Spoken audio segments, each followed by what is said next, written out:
देखी भैया, एगो लड़का से प्यार करतिया। वो लड़किया के कहीं शादी तय हो जाता। कुछ दिन बाद वो लड़की शादी के कार्ड लेके वो लड़का लगे पहुँचतिया। लड़का देखता तो बड़ी आँख में ओकरा आंसू आवता। कहता रे ई का कइलू, 10 साल के प्यार तू भुला गइलू आ दूसरा ठाई शादी करता। अभी देख के लड़का अपना अंदाज में लड़की से का कहता, सुने लोगन भैया।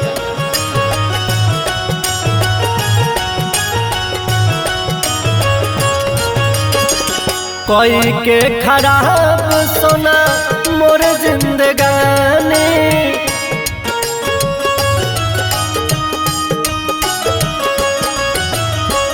कोई के खराब सोना मोर जिंदगानी। तू जाके मरद संगे काटतार चानी, तू जाके मरद संगे काटतार चानी। तोहरे कारण बर्बाद भइल बानी, तोहरे कारण बर्बाद भइल बानी।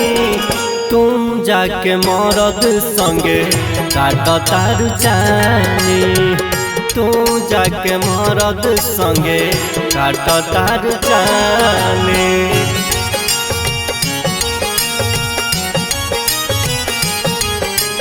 म्यूजिक बाय हरिओम शर्मा।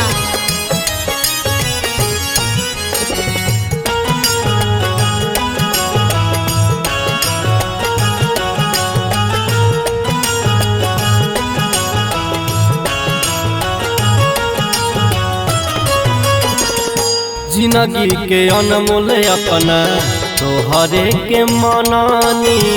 तोहरा सिवाना हम केहू के चाहनी।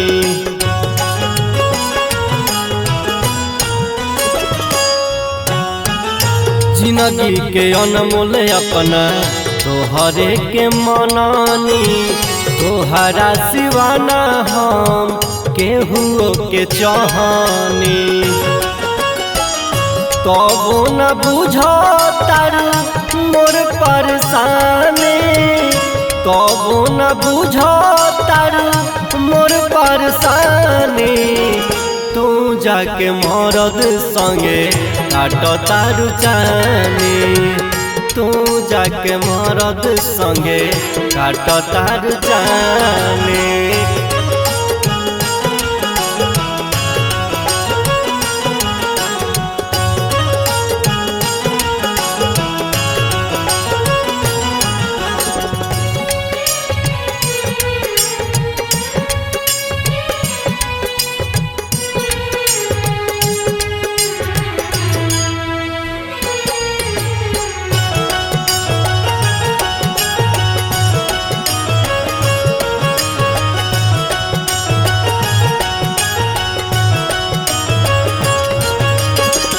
छोड़बू न खैलू क्रिया कैले बारू वादा।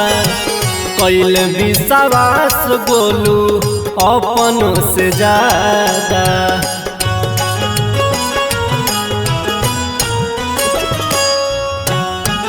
छोड़बू न खैलू क्रिया कैले बारू वादा। कैले विश्वास बोलू अपनों से ज्यादा। तोहरे वियोग में दारू पियतानी, तोहरे वियोग में दारू पियतानी। तू जाके मरद संगे काटतार चानी, तू जाके मरद संगे काटतार चानी।